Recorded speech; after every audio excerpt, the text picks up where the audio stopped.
كحاضريدا فديدا قلها مدنيا waxaan ognahay waajibaad qaran bayna saaran waxaan xilka u qaadnay inaan ummad u shaqeyno waxa waajib nagu ah inaynu xilka si hagarlaan u gudano oo saacadaha shaqada aynu soo xaadirno oo mudane kasta waqtigiisa sharciga ah uu qaato مثلا hadda qodobka 16aad faqradiisa labaad waxay qeexaysaa saacadaha shaqada ee golaha wakiiladu waxay noqonayaan 8 subaxnimo ilaa iyo 12 duhurnimo qodobka faqrada afraad waxa ku qeexan xeeroosaadka waqtiga saxiixa waraaqa xaadirisku waa 8 ilaa 8 daqiiqo isla qodobka faqradiisa 8aad waxa ku qeexan fadhigu wuxuu bilaamayaa 9 subaxnimo haddaba maadaama aynu isla qirsannahay in ummadda u shaqeyno oo qaranka u shaqeyno hadiiba ay shaqadeenu bilaamayso 9 subaxnimo 12 kana ayna kala cararno qaranka 3 saacadood baan u shaqeynaa dunida 8 saacadood bay golayaasha shaqeeyaan baarlamaankooda Kenya ugu dambeysay 12 saacadood bay waqtiyada qaar la gaadhay marka anigu waxaan soo jeedin lahaa qodobka faqradda afraad in wax ka bedel lagu sameeyo halkaas 8 ay ku qoran tahay in mudanayaashu soo xaadiraan 7 subaxnimo 7 iyo 45 xaadir isku socdo 8 dad shaqada noo bilaabanto ayaan soo jeedin lahaa isla qodobka faqraddii 10aad hadda walaalka Xasan Laab Saalax ka hadlayay waxay qeexaysaa haddii mudanuhu cudur daar la'aan maqnaado muddo gaarayso 7 cisho oo xiriir ah ama teelteel ah 30 maalmood gudahood waxa laga jarayaa gun fadhiyeedkii maalin kasta oo uu maqnaado anu halka gun fadhiyeedka waxaan ku bedeli lahaa mushaharkiisa waa in laga jaraa waliba 30% laga jaraa aan soo jeedin lahaa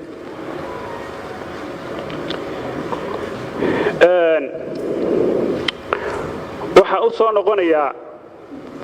qodobka 9 ayaan kanaan hay 9 baa igu qoran qodobkaas wuxuu qeexayaa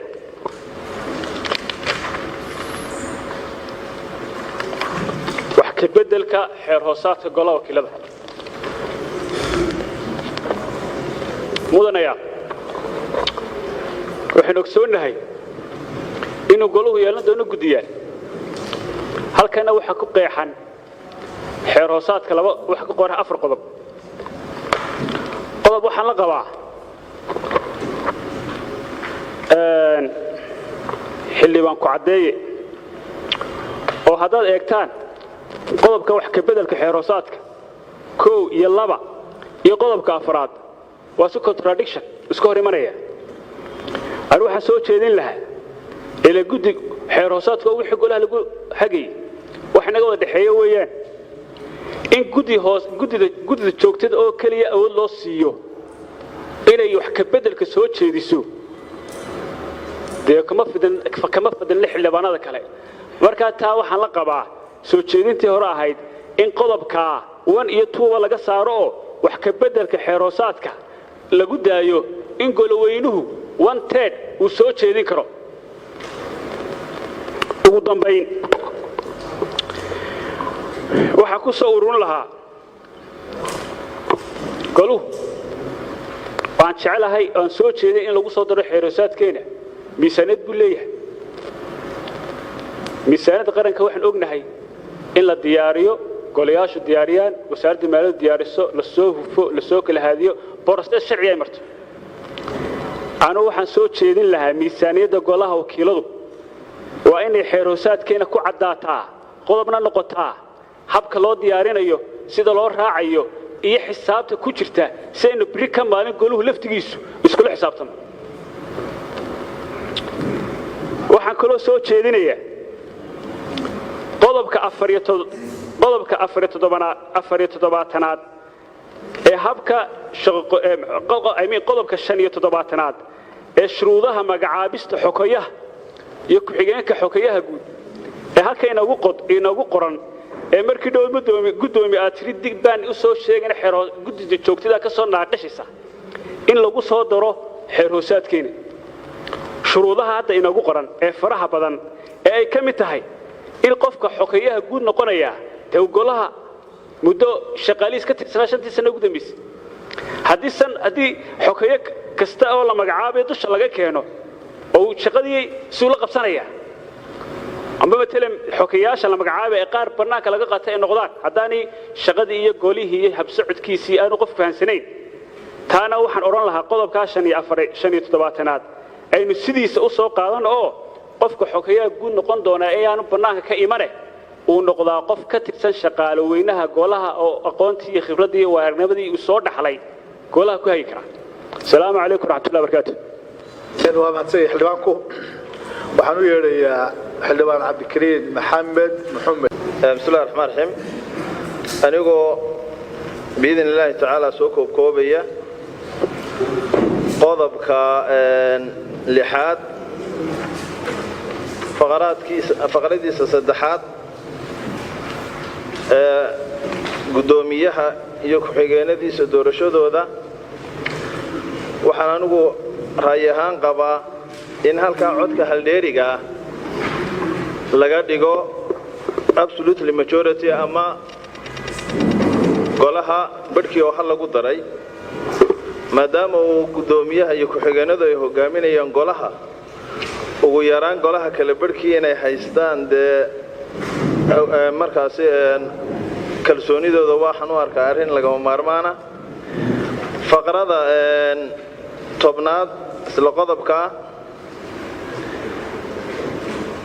haddii uu mudane keliya uu noqdo musharax gudoomiye golaha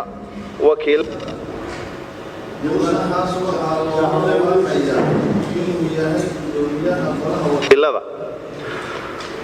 faqradana waxaan qabaa inaan loogu dhawaaqin ee loo codeeyo oo isla sidaa uu helo kalsoonida mudanayaasha ugu yaraan kala badh hal lagu daray faqrada 13 isla qodobka murashaxa ugu codka bata waxa uu ku guuleysanayaa in uu noqdo gudoomiyaha golaha wakiilada anoo taa hore tixraacaya hal lagu daramaan lahay ee hela aqlabiyad buuxda qodobka 7 ee ka hadlaya qaab dhismeedka maamulka golaha faqrada ba waxa ku qoran qaybta aan la dooran oo noqonaysa xoghayn iyo la taliyayaal uu madax u yahay xoghayaha guud marka intaas laga saarabaan leeyahay oo qodobku ha noqdo qaybta aan la dooran oo noqonaysa xoghayaha guud xoghaye ku-xigeenka xafiis la talin sharci iyo waxa aan tiradooda ka badnayn 10 iyo wixii la halmaalo iyo qodob markaas faqra shanaad oo lagu daro oo ah shaqaalaha kale ee golaha marka halka xafiiska la taliyayaasha xafiis baan aanu ka dhigi lahaa xafiis la talin maadaama dastuurkeenu uu qoraayo xeer kasta oo ka hor imanaya shariicada islaamka oo waxba kama jiraan la taliyayaashaasina ay ka mid noqdaan la taliye ugu yaraan mutakhasis ku ah shariicada islaamka oo ugu yaraan PhD qodobka 20aad qodobka 20aad page-ka 22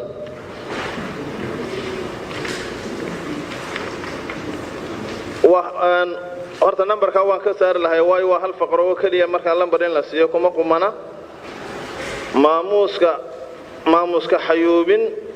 maamuska xayuubinta madaxweynaha iyo ku-xigeenka intaasaan raacin lahaa halkaasuna lagu daran oo dhan lahaa way madaxweynuhu kaliya ku xusan xagga ciwaankana madaxweyne ku-xigeenku waa ku lamaan yahay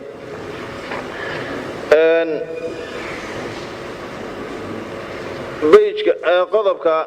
سيدي العتنات بيجك سيدي العتن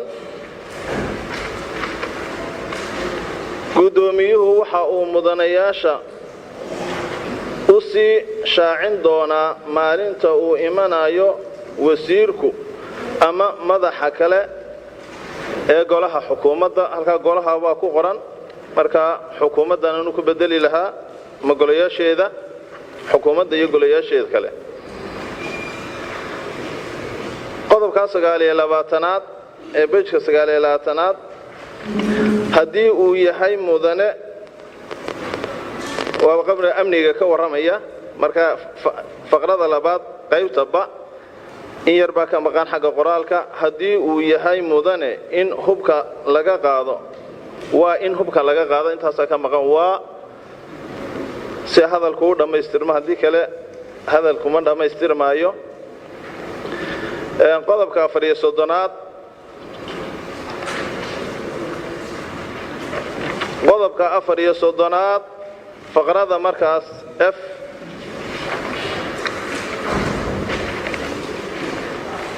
طيب إنه ويا المركز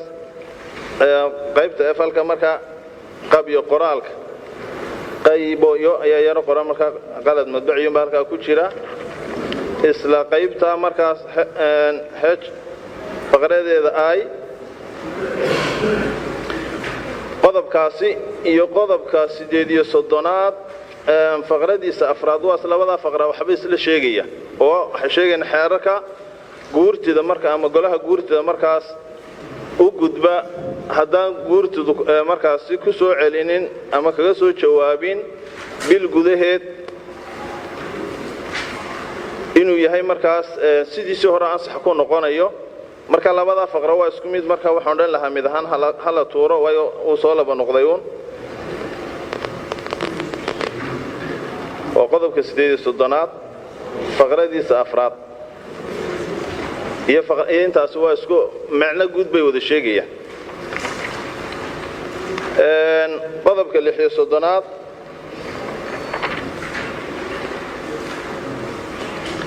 واجباتك جود إذا وحى كمدة وفقرده كوبات إن يهبيان إن مشروع شرعه وافقسن يحي شريعة الإسلام كالكها لقو درايان لها إيو دستورك وحا كقران كلي دستورك كليا دحيرارك إنه دمان شريعة وافق سنادان وارهن لقاو مارمانا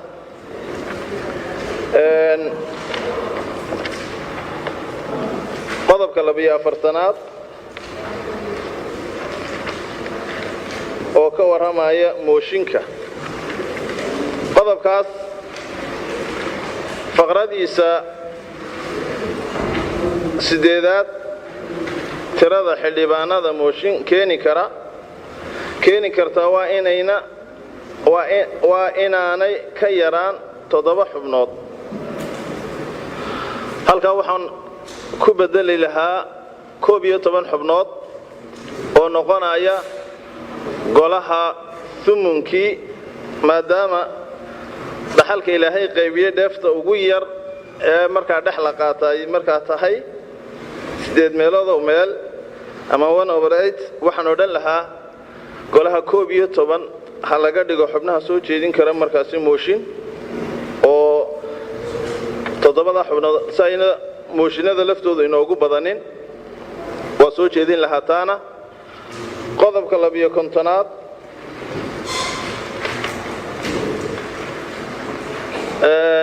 oo gudiyada kamida waxaan qabaa anigu gudiga cusub ee gudiga arrimaha shareecada dhaqanka iyo qoyska in lagu lamaaneeyo gudiga arrimaha bulshada sidii horena loo daayo haddii kale arrinta waxbarashada la raaciyo oo laga dhigo gudiga arrimaha shareecada dhaqanka waxbarashada dhaqanka iyo qoyska maadaama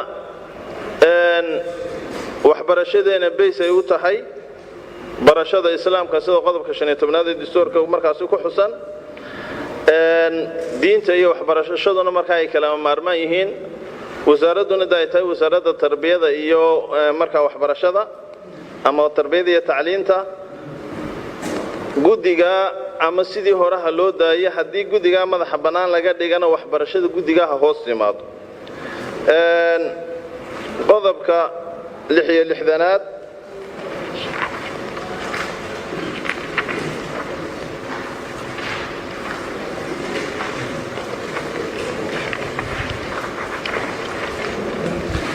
faqradiisa afraad haddii mas-uulku ku iman waayo yeedhmada guddoomiyuhu wuxuu gole weynaha u soo jeedinayaa in ay kalsoonida kala noqdaan mas-uulkaasi waxaanay kalsoonida kagala noqon karaan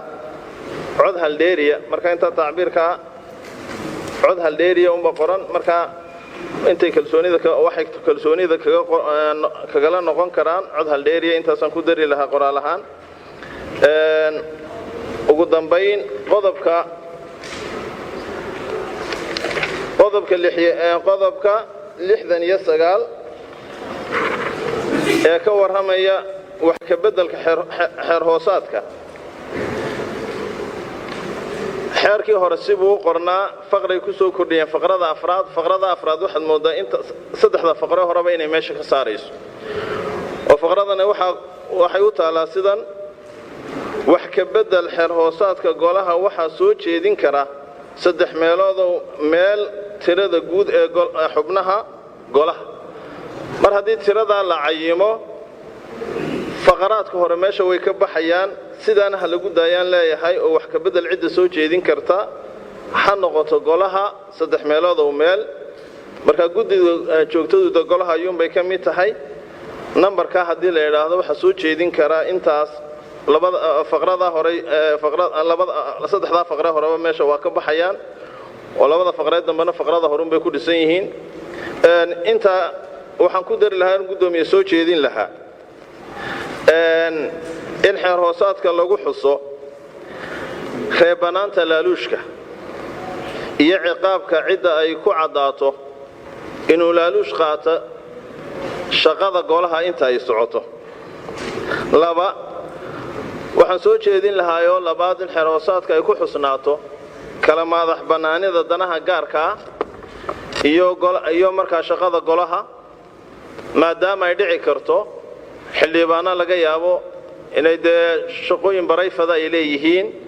sida sharakaadka oo kale xilliyada miisaaniyadda oo kale la keeno inay dhici karto meelaha qaarkood inay markaas golaha xukuumadda ay ku milmaan meelaha qaarkoodna ay riixaan in loo sadburiyo iyaga oo dana gaaro ama mashaariic ay ugu jirto sida lagu xaman jirayba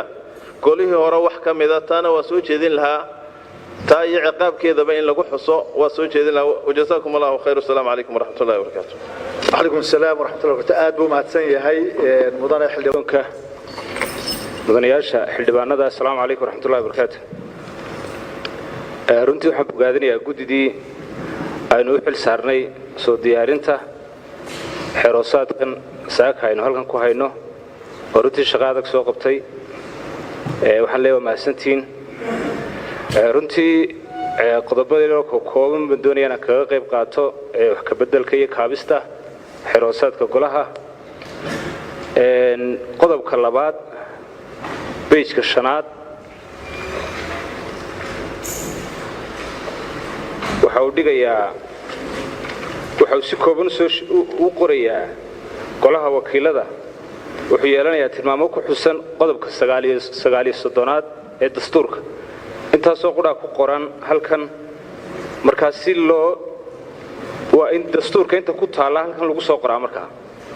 oo halkan la keenaa sababtoo ah dee qofku waa inuu markaa mar kasta doontaa dastuurkii waxa ku qoran si aan mar kasta buugga dastuurka aan qofku u raadin waxaan qabaa in halkan shaqada golaha halkan lagu soo qoro oo dhigaysa golaha wakiiladu waa xubin ka wakiila dadweynaha waana qaybta koowaad ee xeeldejinta dalka ansixinta xeerarka ogolaanshiyaha iyo ilaalinta siyaasadda guud ee hogaaminta dalka in inta halkan lagu soo qoraan qabaa qodobka 3aad ee bejka 6aad farqadiisa 8aad xoogaa qalad madbiciya ku jira waxa uu qorayaa ansixinta ama diidmada wasiirada wasiir dawlayaasha wasiir ku-xigeenada madaxda hay'adaha ee qodobka 113aad marka 113aad meel loo raacayaa ma jirto laakiin waxaan qabaa inay tahay 113aad ee dastuurka qaranka halka in la geliyo dastuurka qaranka si loo garto qodobkan inuu yahay qodob dastuuriya oo aan loo xeerar iyo meel kale aan la doonin waa taybner in la saxo qodobka 7aad ee page-ka 11aad farqadiisa afraad qodobkiisa ay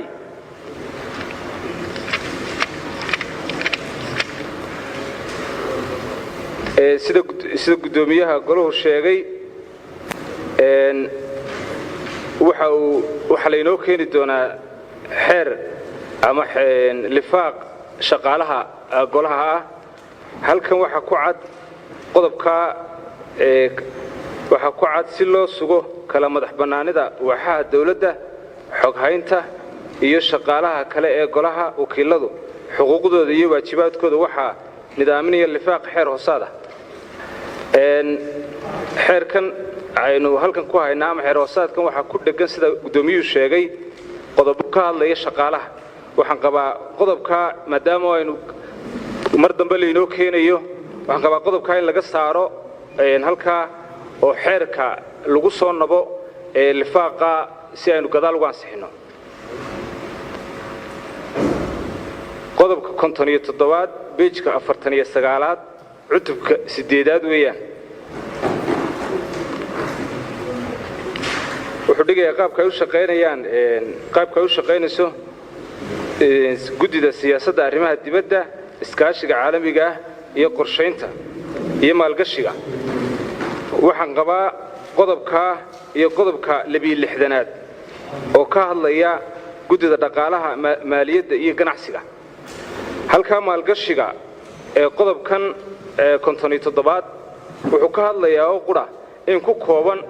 maaliyadda iyo maxaan ku raadaay iskaashiga caalamiga ah maadaama maalgashigu yahay qodob aad ugu muhiim ah dalka Soomaaliland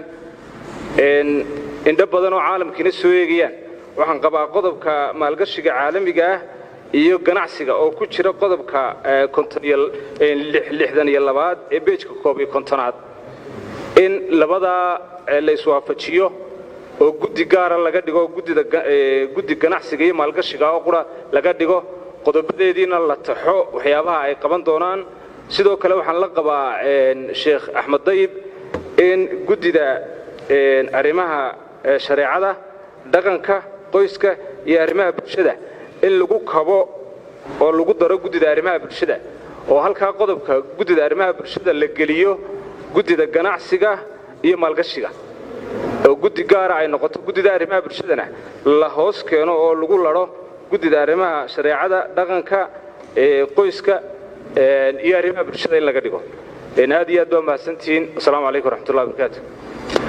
aad iyo aad buu mahadsan yahay waxaan idiin soo gudbin doonaa soo jeedintayda wax ka beddelkayga iyo kaabistayda xeeroosaadkeenna ku salaysan aad iyo aad baad u mahadsantihiin mudanayaal awoodaha guud horta xeerka sida guud waxaan la qabaa xildhibaan Saciid inuu tusmo yeesho uu qofku maad aragtay markiiba uu abaaro qaybta uu doonayo iyo cutubka uu doonayo uu maad aragtay uu ka abaaro inuu tusmada lagu soo kordhiyo waan soo jeedinayaa qaybta koowaad sidoo kale xeerka waxa ka yara muuqata inuu isku saddex galgashan yahay oo in si fiican loo habeeyo tusmaahan oo tusmadiisana dib baan ka soo jeedin doonaa marka qaybta awoodda qodobka koowaad ee awoodaha golaha waxaan ku soo kordhinayaa in lagu daro ansixinta garsoorayaasha maxkamadda sare waayo mudanayaal gudoomiyaha maxkamadda sare oo baynu ansixinaa oo labada gol ay u fadhiistaan sagaalka garsoore ee kale golayaasha ma soo maraan haddana shaqada ugu badan ee qaranka iyaga ayaa qabta marka waxaan soo jeedinayaa in lagu daro xeroosaadka ansixinta garsoorayaasha maxkamadda sare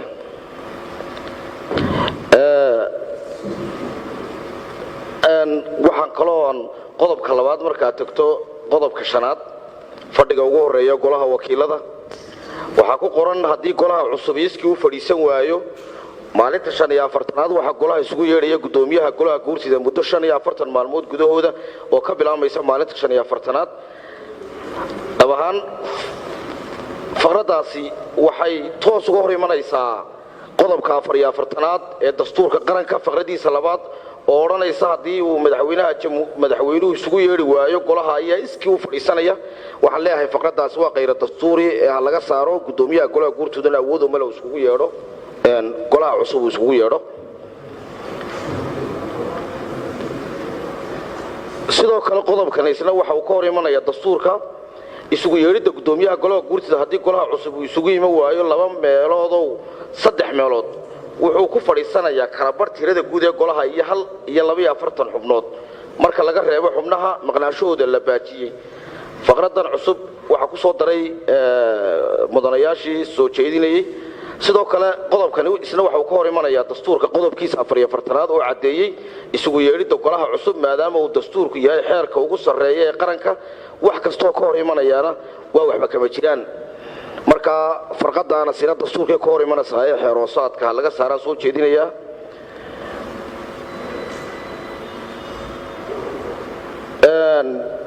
fadhiga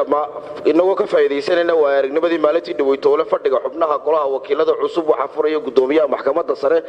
oo isla maalintaana dhaarinaya xubnaha golaha wakiilada cusub waxaan halkaan soo jeedinayaa door kale kuma laha gudoomiyaha maxkamadda sare fadhiga golaha in inta lagu daro ayaa soo jeedinayaa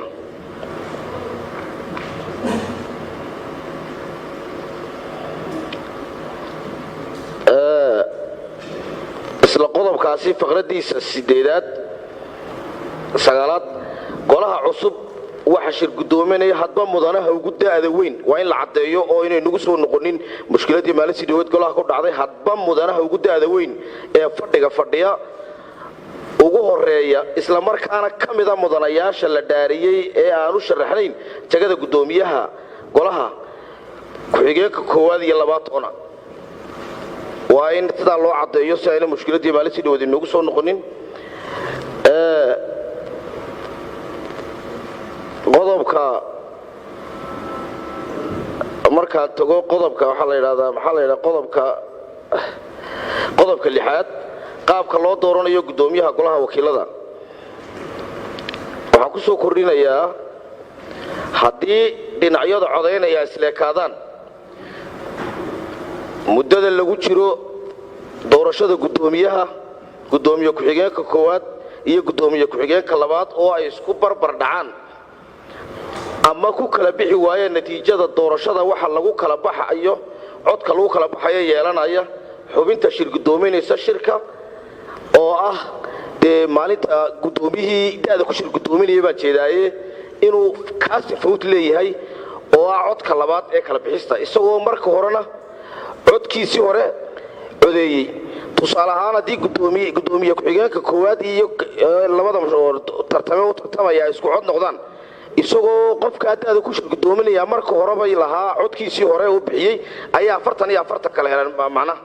kaasti fawdka waxa la yiraahdo inuu gudoomiyo isla xubinta shir gudoominaysa yeelato ayaa farqadaana u soo jeedinaya looguna yeedho codka go'aaminta waxa kaloo aan soo jeedinayaa oo xeerkeena inaan ku soo darnay tahay golahani waa golo sharci dejineed dalkii oo dhan buu siyaasadiisii miisaaniyadeed maamulaya in xeeroosaadka lagu soo kordhiyo in miisaaniyada golahan la hor keeno goloweynaha golaha wakiilada oo ka doodo kana go'aan gaaray lagu soo kordhiyo qaybtaana waan soo jeedinayaa waxa kale oo aan soo jeedinayaa mudanayaal golahani si uu haybadiisii uu soo celiyo waqtiyo maadaragtay siyaasadda uu soo maray maanta marka golaha la soo galo shir gudoonka halka uu soo galo qofku dhamaan mudanayaasha kale mudana kasta magaciisa ugu qoran iyo maadaragtay kursigu fadhiisanayay laakiin halka sare waxa lagu qoray shir gudoonka marka dhamaan adduunyada iyo dalalka jaarkeena eegtana wax shir gudoon la yiraahdo oo meel fadhiista ma jiro waxa jira gudoomiye oo speaker uu yaqaano iyo labadiisa ku xigeen baa jira marka waajib ay naga saaran inaan soo celino haybadii golaha iyo sharaftii golaha inagoo ku xadgudbayno oon xumaan uga jeedin labada gudoomiye ku xigeen oo golaha wakiilada waxay la tahay in si fiican loo kala garto ma u jeedo macnaha inaan dhinacii cabdirasaaq doortay maanta ka mid ah haddii laakiin xitaa uu xildhibaan kale oo aanan anigu u codaynin uu fadhii lahaa gudoomiyaha golaha wakiilada waxaan door bidi lahaa in haybadda golaha la ilaaliyo waxaan soo jeedinayaa in labada gudoomiye ku xigeen si aynu haybadii golaha u soo celino in halka labada kursi ee shaqaaluhu fadhiya xaggan loo riixo sitka golaha marka aynu qurxino labada gudoomiye ku xigeen ay yimaadaan halka ka hooseysa kaabada ka hooseysa maxaa la yiraahdaa gudoomiyaha golaha wakiilada waxaan intaa ku darayaa mudanayaal halka ugu dambaysa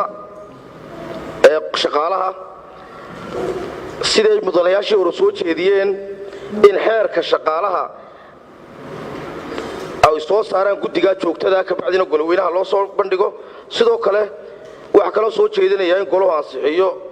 oo uu sameeyo siyaasadaha shaqaalaha iyo kuwa kale ay ka mid ka yihiin siyaasadda dhaqaalaha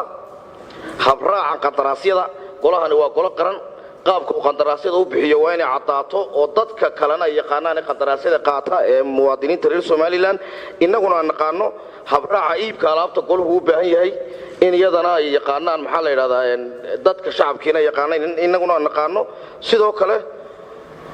in habraacyada kale laga maarmaanka uu golahu soo jeediyo walaalayaal waxa kale oo inoo ognahay mudanayaal waxaan soo jeedinayaa miisaaniyadda qaranka la inoo keenaa waxa miisaaniyadda qaranka saameyn weyn ku leh xeerka qorshaha la yiraahdo NDP qorshaha qaranka oo wasaaradda qorsheynta ay sameeyso waxa mushkilada isagoo markii saddexaad imika NDP 3 baa soo socda wali goloweynaha oo golaha miisaaniyadda saxiix lama horkeenin qorsheynta qaranka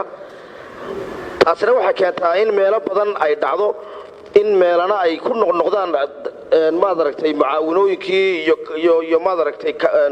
kaabayaasha ay siinayeen hay'adaha caalamiga meelaha qaarna ku noqdaan meelaha qaarna inay gaadhay taasi waxa keenay inaan golaha wakiiladu uuna ka warhaynin marka waxa soo jeedinayaa inaynu ku darno xeroosaadkeena in miisaaniyadda qaranka la soo raaciyo 5 sanadooda sanad walba sanadka khuseeya ee qorshaha guud ee qaranka in la soo raaciyo sidoo kale waxaan la qabaa mudanayaashii ka hadlay imaatinka iyo maadaragtay imaatinka golaha dee suurtagal ma noqonayso golo shaqadiisa bilaabaya 9 subaxnimo dalkeenu uu dhismayaa qaran baynu nahay hadda maadaragtay taabagalayo socda waxa loo baahan yahay inaynu shaqeyno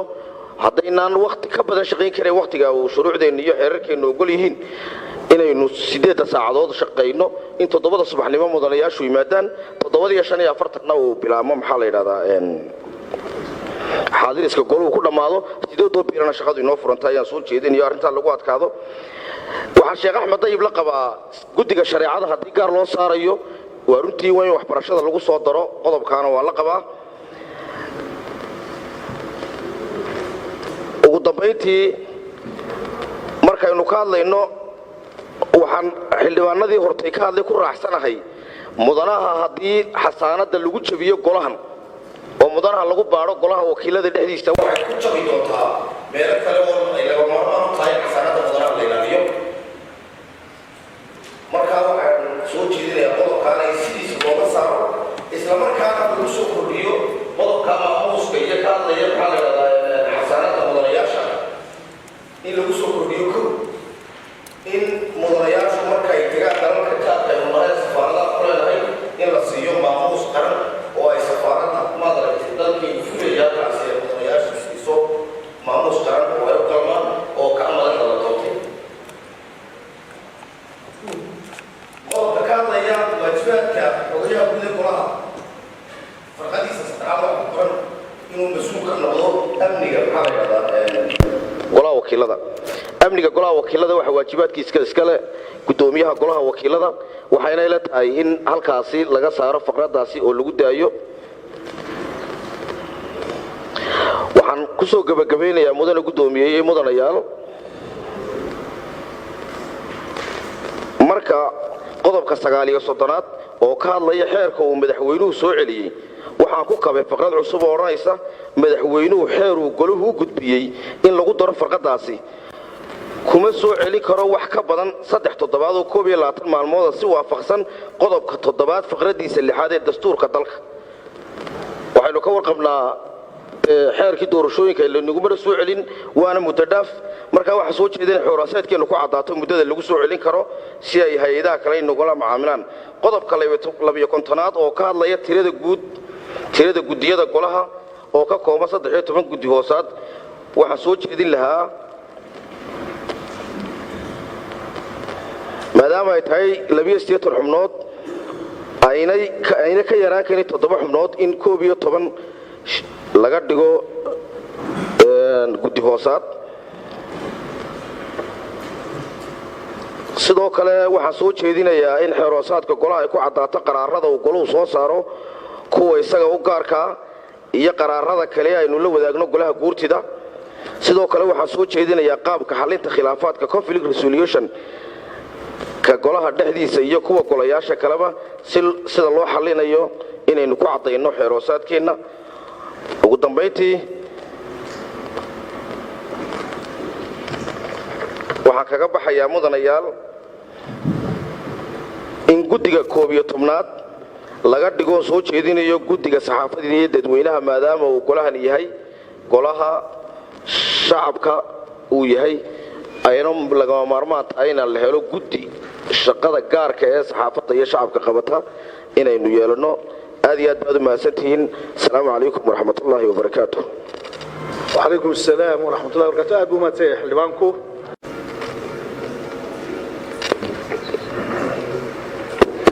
بسم الله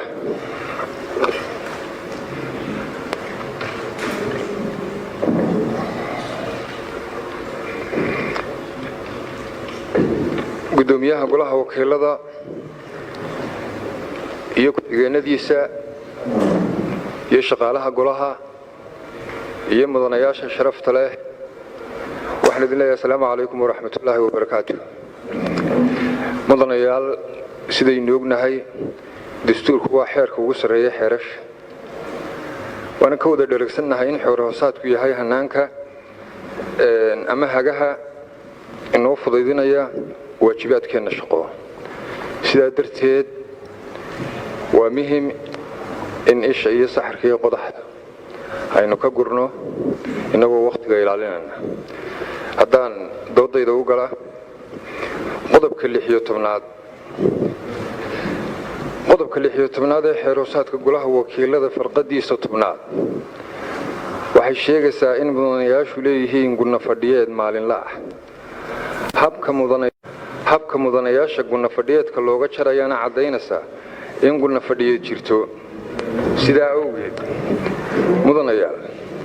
maadaama golaha wakiiladu dastuurku u damaanad qaaday mushahar iyo gudna xileed sida ku cad qodobka 47aad ee dastuurka qaranka ma jirto sabab aynu ugu qaadanno gudna fadhiyeed iyadoo macallimiinteenna iyo askarteennu mushaharkeenna mushahar ku hooseeya ilaa xad ay qaataan waxaan soo jeedinayaa guud ahaan qodobkaa in laga saaro kama hadlayo gudna xileed iyo mushahar waxaan ka hadlayaa waa gudna fadhiyeed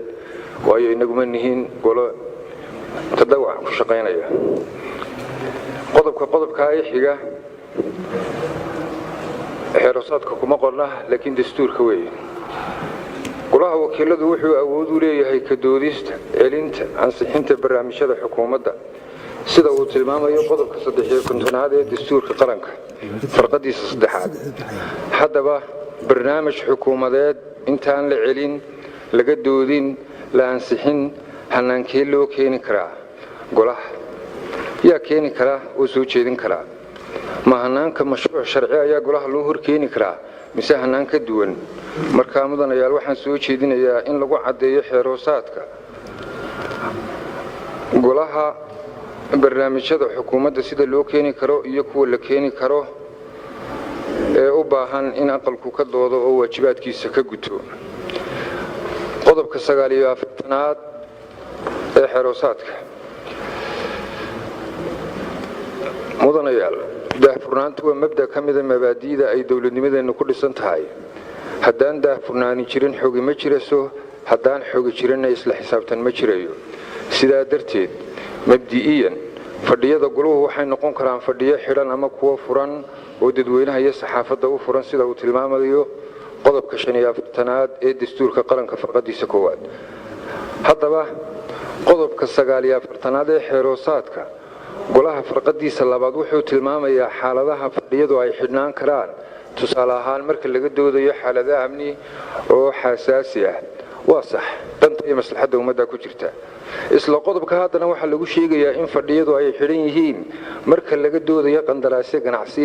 oo qarsoodi ah maxaa loola jeedaa qandaraasyo ganacsi oo qarsoodi ah ma dadkaynu waxaan sharci ahayn oo samaynayno ka qarinayna runtii qodobka oo ah qodobka 49aad ee xeeroosaadka waxaan leeyahay mudanayaal haddii aynu aqbalno oo aynu raalli ka noqono in qandaraasyada ganacsi ay qarsoodi noqdaan oo goluhu qarsoodi uga doodo inaynu jabinayno qodobka 48aad ee dastuurka qaranka sidaa darteed waxaan soo jeedinayaa in qodobka xeeroosaadka laga saaro amaba lagu caddeeyo qodobkaasi inuu la xidhiidho agab ciidan iyo amni qodobka ay xiga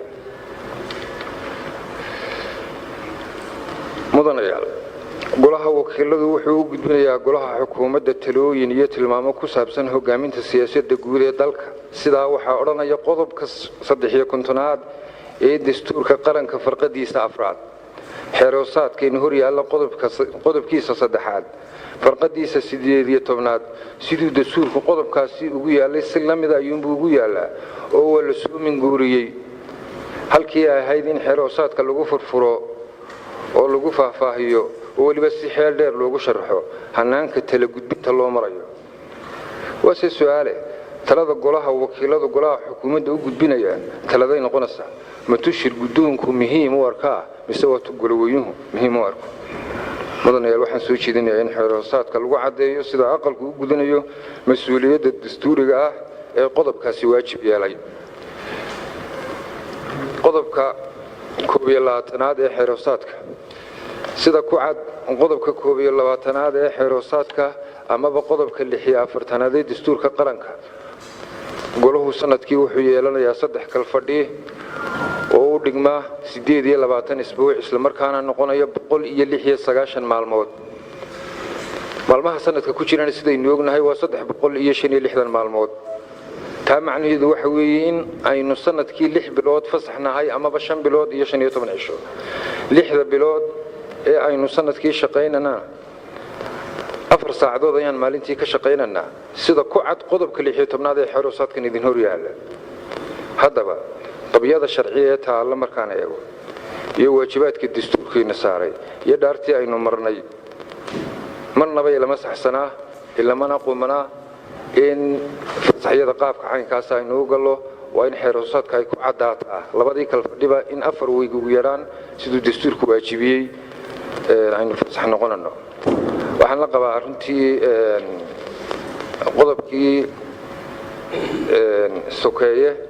qodobkiisii waan la qabaa qodobka 10aad ee xeeroosaadka farqadiisa ka hadlaysa xilwaayidda waxaa kaloo la qabaa qodobka 69aad sheekh axmed dayib anu kulli toole cutubka laga saaray baan aad soo akhriyay kaasay saaka doodaydu ahayd laakiin intaasaan ku ekaynayaa waa mahadsantiin mudanayaal iyada goluhu yeelanayo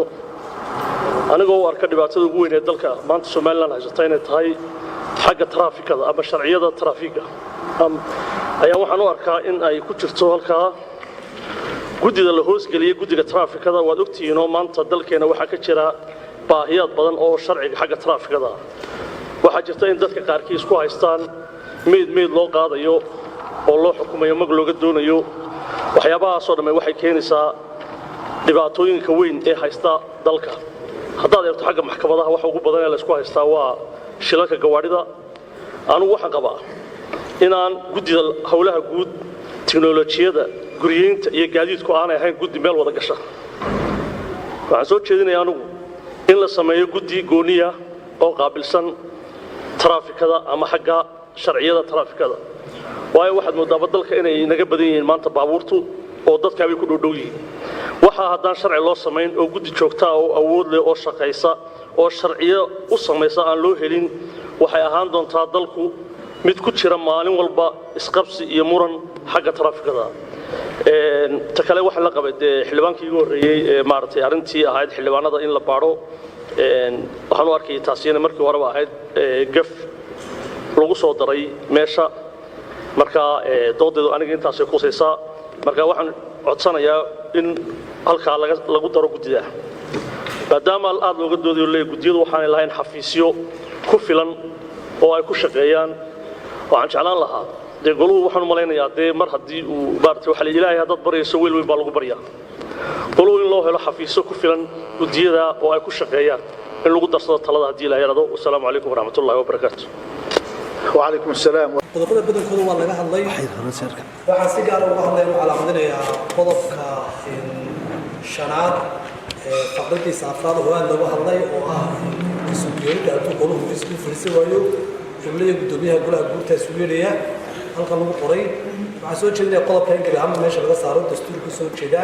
labada golona waa isku awoodun markaa in qodobka meesha laga saaro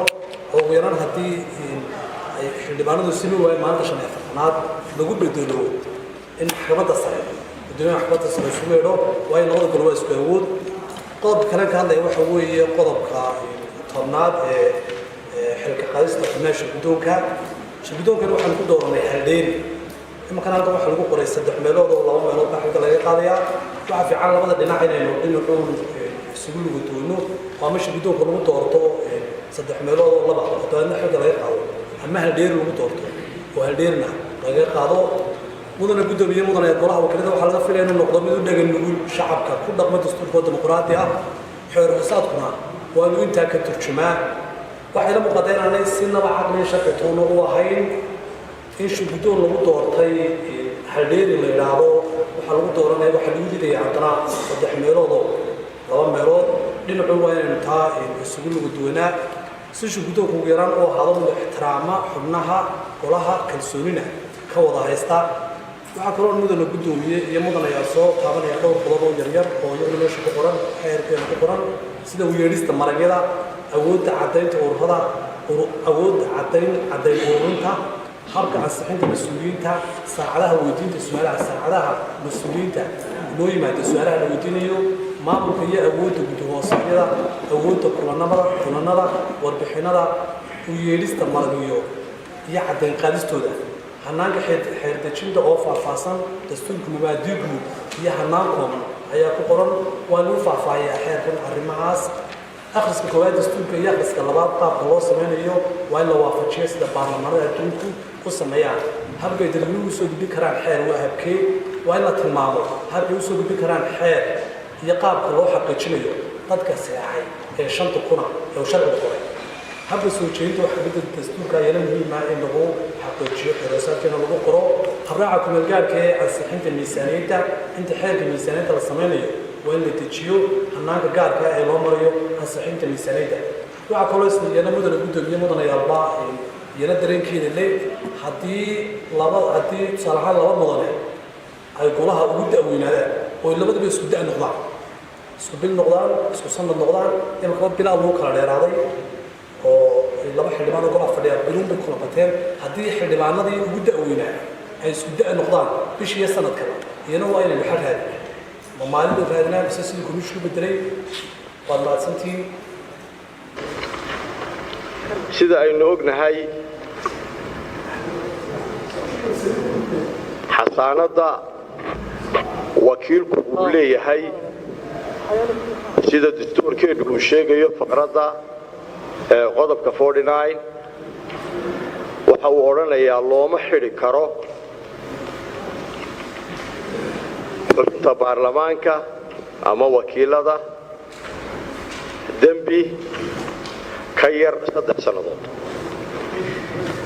sidaa la ajligeed waxa aan halkan ay noogu muuqataa sifo sharciya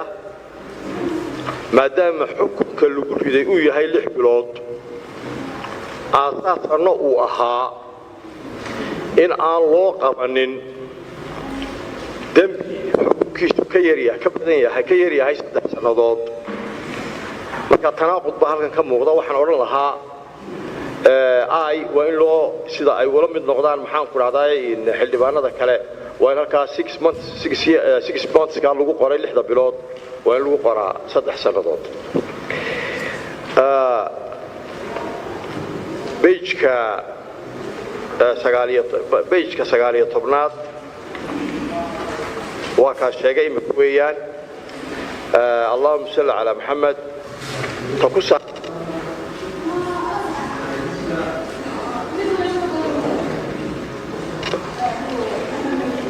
isu taagista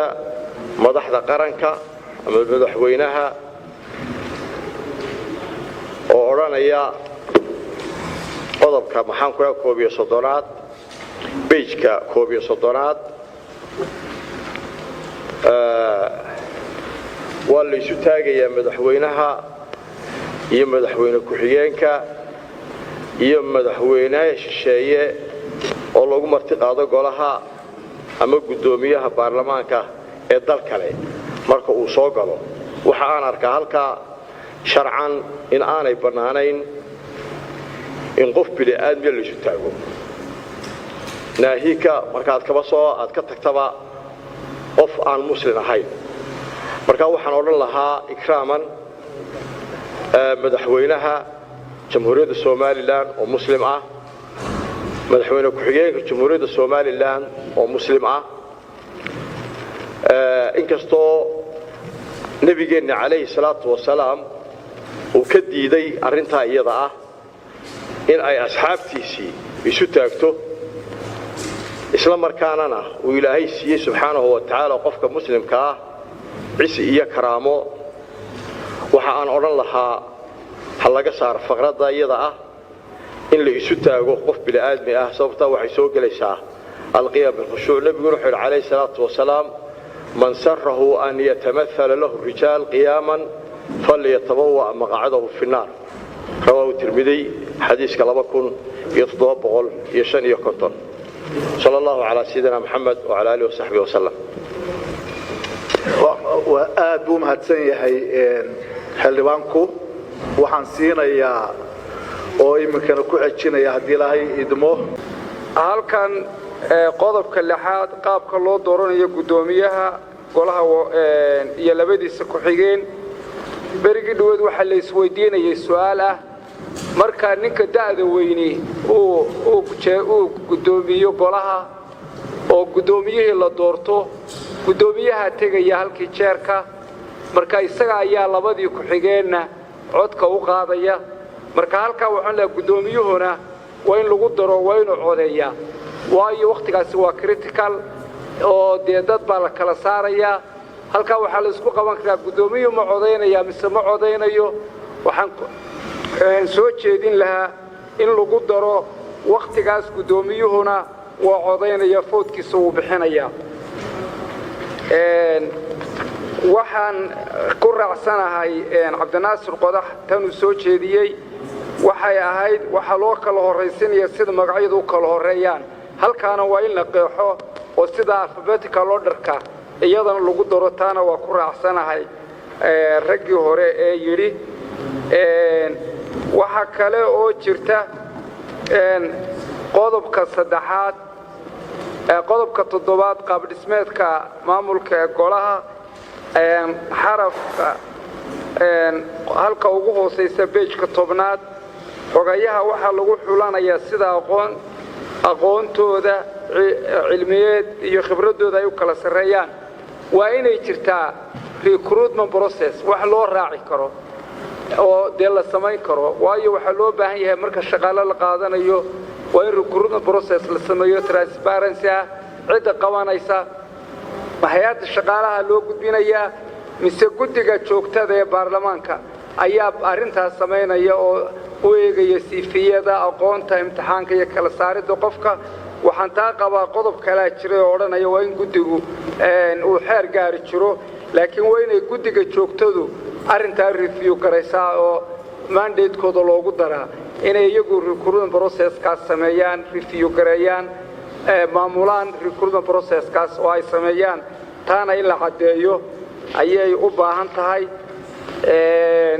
waxa kale oo aan soo jeedinayaa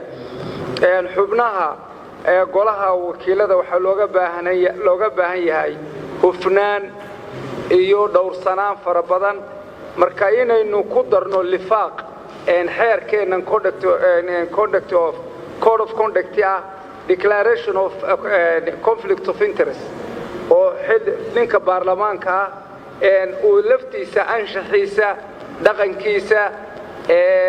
sidoo uu dhaqmayo inuu qof dhowrso yahay inaanu laalush qaadan inaanu mooshan wax ku qaadan inuu mujtamaca dhexdiisa karaamo iyo sumcad iyo dhaqan wanaagsan ku leeyahay inaynu ku lifaaqno isagana hal form oo page oo conflict declaration conflict of interest xubnaha baarlamaanku ay leeyihiin iyadana waan soo jeedinayaa si loo ilaaliyo hufnaanta xubnaha baarlamaanka iyo inaynu u noqono kudaysho wanaagsan inaynu la dagaalano musuqmaasuqa maxaan idhaahdayay iyo mataqaanaayay dhaqan wanaagsan oo waddanka ka dhaca isbeddel aynu samayno in aynu inaga lafteenu yeelano code of conductiga wanaagsan oo aynu samayno formkaas ku lifaaqno declaration of conflict of interest aad iyo aad baa u mahadsantihiin mudanayaasha sharafta lana waan salaamayaa runtii waxaan aad iyo aad ugu faraxsanahay inaynu sidan quruxda badan leh u dul istaagno wixii ama hagihiina kala hagayay muddada 5 sannadood aynu halkan joogno inaynu si degan oo taxadir leh u dul istaagayno waan aad baan ugu faraxsanahay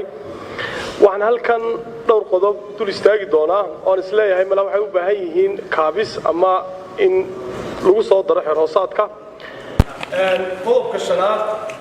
farqadiisa koowaad waxay tilmaamaysaa fadhiga ugu horeeya goluhu wuxuu ku furmi karaa saddex meelood oo 2 meelood ka mid waxay isleeyahay farqadaasi waxay si toos ah ugu hor imanaysaa dastuurka qodobka 45 farqadiisa labaad oo tilmaamaysa in fadhiyada goluhu ku furmayaan kala badh in ka badan marka waxay isleeyahay qodobkaasi in halkaa dib looga soo celiyo oo laga dhigo absolute majority sababtu tahay waxay isleeyahay fadhiga ugu horeeya goluhu aad buu xasaasiyad badan yahay haddii la yidhaahdo waxaa lagu furayaa golaha 2 meelood 3 meelood waxay keensan kartaa iyadoo guruubada la yahay kolka la arko sida loo qaybsan yahay in golihii lagu furmi waayo oo cidda fadhiisanaysa ay noqoto cidda heshay oo keliya 55 xildhibaan marka haddii 27 xildhibaan ay dhinac maraan golahaas wuxuu noqonayaa inuu inoo furmin marka taasi waxay keeni kartaa baan isleeyahay caqabad oo waa in laga saaro oo lagu soo celiyo absolute majority-gii waxa kaloon doonayaa in halkaa qodobka shanaad lagu soo daro maxaa laga yeelayaa oo iyaduna u baahan in la caddeeyo haddii yeedhbadii madaxweynaha iyo kulankii maalinta 45aad goluhu iskii u fadhiisanayay iyo farqadan ay ku soo dareen xubnaheennii inooga soo shaqaynaya guurtida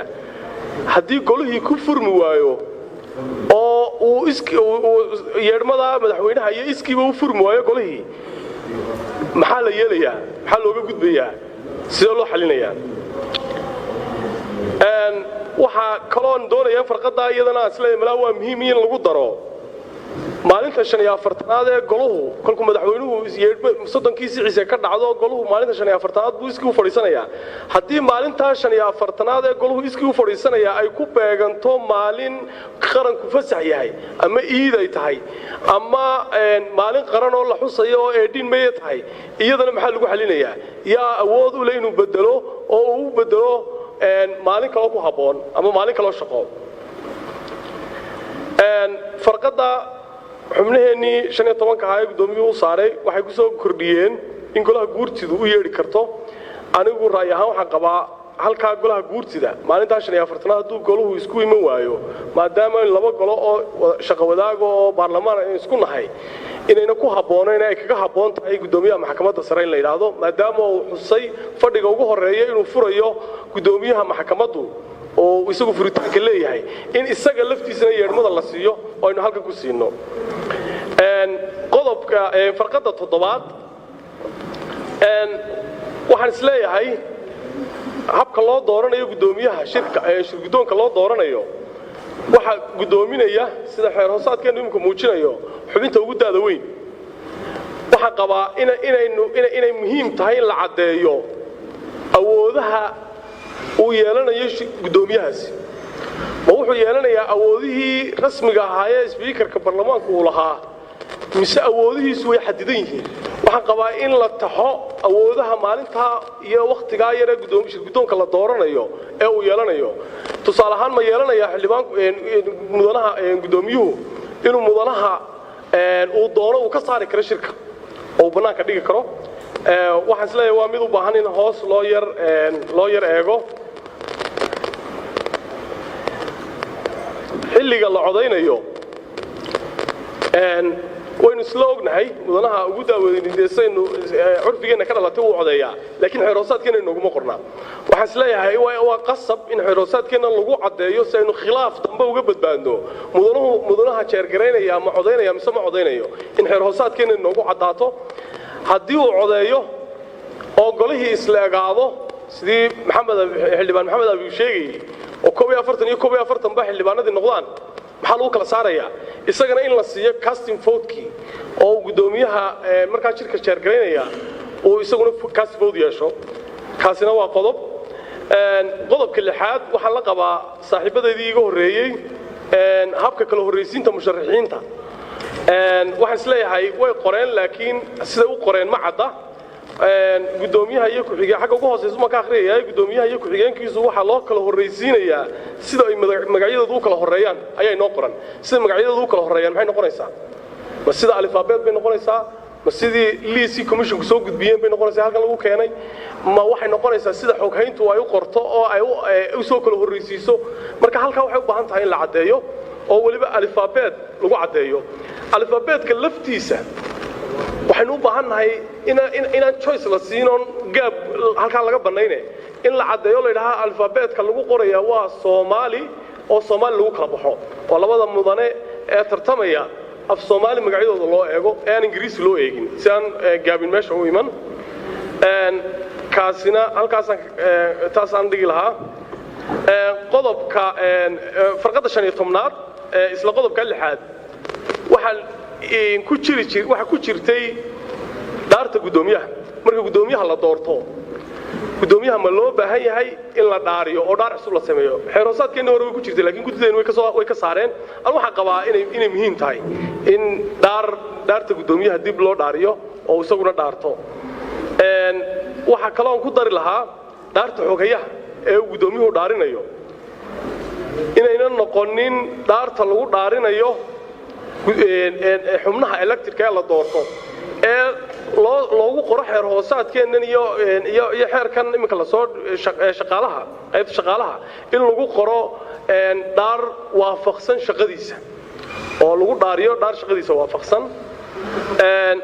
qodobka 7aad qaab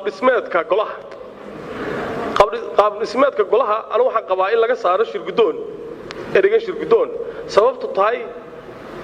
xeer hoosaadkeenan meel alla meel uu shirgudoon awood uu leeyahay iyo shaqo uu qabanayo oo wada jiri ay kaga jirtaa ma jirto marka sababtaa waxaan leeyahay maadaama ay shaqo aynu ku cayimayno halkan ku jirta aanay jirin in laga saaro structure-ka shirgudoon oo loo qoro gudoomiye xogeenka koowaad iyo gudoomiyaha labaad in hab caynkaasa loo qoro qodobka 15aad waxa la qabaa xildhibaanadii iga horeeyay maamuuska xildhibaanka waxay noo damaanad qaaday maamuuska xildhibaanka dastuurkeena qaranka qodobka 49aad faqadiisa 3aad xildhibaanka lama baari karo isla xeer hoosaadkeenana wuxuu noo damaanad qaadaya qaybta muxuu ahaa qodobka 15aad faqadiisa 3aad waxay noo damaanad qaadaysaa isla xeer hoosaadkan ku qorani inaan xildhibaanka la baari karin marka anu waxaan la qabaa inaan xildhibaanka maadaama gurigiisa gaarigiisa iyo naftiisa aan la baari karin aan golihii iyo halkii uu ku shaqeynayna aan la oranin ha lagu baaro oo waxay ku noqonaysaa ceeb xildhibaankii iyo xasaanadii xildhibaankaba taa bedelkeeda si amniga golaha loo sugo waxaan odhan lahaa ha la adkeeyo oo xeer ciqaabeed xeer hoosaadkan aynu ku qorano ciqaab ka dhalan karta mudanaha hub la soo gala golaha maadaama oo si baaridii looga badbaado waa in la yiraahdaa haddii mudanaha ay dhacdo inuu hub la soo galo golaha ciqaabtaas ka dhalan karta taana in sida la yiraahdo ayaan soo jeedin lahaa xagga saacadaha golaha waxaan la qabaa mudanayaashii iga horeeyay inaan goluhu 8 ilaa 12 saac 12 duhurnimo inuu shaqeeyo ayna fahayn kolkaynu eegno dee shaqooyinka inoo yaala markaynu eegno maadaama aynu inagu waajibinayno xeerar 8 saacadood ku waajibinaya laamihii dawladda inaynu nidhaaho inagu 3 saacadood baynu shaqaynaynaa waxay noqonaysaa bay la tahay unfair waanaynu inagu iska bilowno marka aan waxaan odhan lahaa halkaa qodobka 8 ilaa 12 in lagu bedelo 8 ilaa 3 galabnimo oo la raaciyo ilaa inta ay shaqo taalo lama rawixi karo ilaa 3 galabnimo oo fakaagan aynu 12 ku rawaxayna meesha laga saaro haddii aan maalinta hadda ajenda inoo oolin 12 ilaa 10 waynu rawaxi karnaa laakiin hadday shaqo taalo waa in lagu cadeeyo inaan ilaa 3 galabnimo oo si aynu 8 saacadood ugu yaraan wax u dhow aynu dhamaysan karno ilaa 3 galabnimo aynu shaqayn karno kaana waa xagga timeka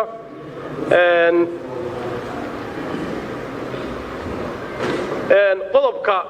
xasaanada xildhibaanka qodobka 5aad faqadiisa 5aad waxaan qabaa xasaanada xildhibaanka xeer hoosaadkeenii hore wuxuu qorayay in absolute majority laga qaadi karo xasaanada xildhibaanka gudideenu waxay ka soo dhigeen 3 meelood oo 2 meelood in laga qaadi karo taasoo isleeyahay waa unfair oo waxay fogeynaysaa in mudanihii ku xadgudba sharciga ama xeer hoosaadkeena ha ahaato ama dastuurkeena qaranka ha ahaato ama shariicada islaamka ha ahaato in aynu tallaabo ka qaadi kari weyno mudanaha kolka la yiraahdo 55 baa ayaa xasaanadiisa qaadaya waxay noqonaysaa meel aad u fog oo laga qaadi karin marka waxaan qabaa si ay fayr u noqoto in la keeno kala badh in ka badan in mudanaha ay ka qaadi karaan xasaanada halkaana taasaan kaga bixilaa qodobka gudiyada waxa qabaa gudida waxbarashada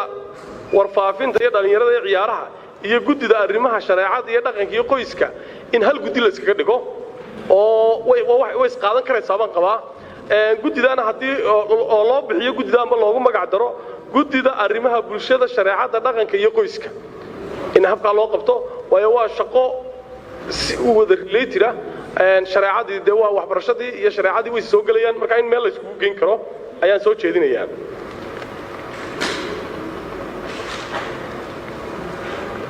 qodobka 67 golaha wakiiladu wuxuu ansixinayaa ama dheereyn karaa xaaladaha degdega ee si waafaqsan dastuurka anigu waxaan qabaa qodobkaasi waa awood aanu golaha wakiiladu lahayn maadaama xaaladaha degdega ah aynaan inagu awood gaar ah u lahayn inaynu ama yarayno ama qaadno ama waajibino oo golaha inala leeyahay golaha guurtido oo inagoo baarlamaan oo kaliya aynu baarlamaanka wada fadhiya ay ama wax ka bedel ama soo waajibin keeni karaan xeerka degdega waxaan qabaa in qodobka meesha laga saaro oo aanu hayn in halkan la keeno waayo qodobka 8 dastuurkeenu wuxuu leeyahay xaaladaha degdega waxa lagu waajibin karaa baarlamaanka wada fadhiya baarlamaankiina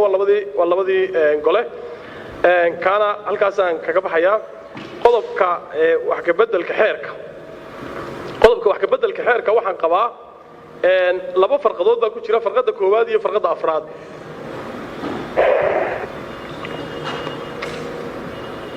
waxaan qabaa labada farqadood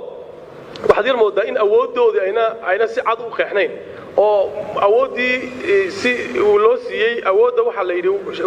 waxa qaadi karo golaha joogtada ah ayaa keeni karaa kan kalena hadda waxa la yidhi 1/3 baa keeni karaa marka labadaa in la mideeyo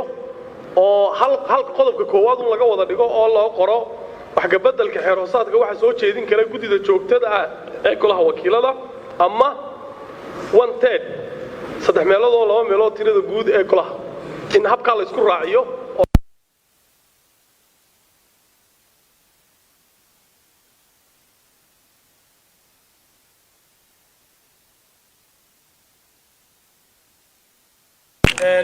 nidaamiye khilaafkiina inuu xalin karo hab loo xallin karo khilaafaadka golaha ka dhex dhici kara khilaafaadka golayaal kale iyo golaheenna ka dhex dhici kara inuu keenno hab loo mari karo waxaa kaloon raacin lahaa halkaa in la soo geliyo habka khilaafaadkeenna nidaam ay golaha guurtidu ay ugu yeelanayso habka khilaafaadkeenna oo kale inay si u xallinayso aad iyo aad baad mahadsantihiin waxaan kusoo koobayaa intaasaan kusoo koobayaa wasalaamantii wasalaamu calaykum waraxmatullahi wabarakaatu rabay inaan idin dooransiiyo inaynu salaada soo tukanno oo 13 xildhibaan ay hadhayna ay doodooda dhiibtaan iyo inaynu salaada kadib kala tagno berito maarta maadaama maalintii ugu horeysay in waqti inta la leeg fadhinaa maadaama ay tahay waynu ka talagelaynaa doodaha dambe ee adag inaynu waqti dheer qaadano waxaynu isku tirtirsiinaynaa berito doodu waxay bilaabmaysaa 8 waan bilaabaya dooda waxaan kaloo cadaynaya halka ka cadaynaya qof ka soo daba maray saacada aan dooda bilaabay inaanan dood siin doonin xaq uu u leeyahay ma jiro marka waayo qof soo dadaalay oo 8 yimid iyo nin isagoo la fiyoonaya 10 iyo barkii yimid ama 10 yimid isku xuquuq noqon maayaan waxaan mudanayaa idinka codsanaya inaynu ixtiraamno golaha waqtiga ugu badnaa maanta aynu shaqeyno waa 3 saacadood iyo barka gudoomiye saas feer maaha gudoomiye maanta baan sugaynay qolyahaagan dominate gareeyay dooda 9 bay bilaabeen annagana inaan nagu tahay 8 soo kalaha waxa weeyaan kind of inaan ciqaabis marka isku waqti baan siinaysaa aan shaxaylaali mudane waxa ay doodu bilaabaysaa berito 8 subaxnimo goluhuna waa xidhay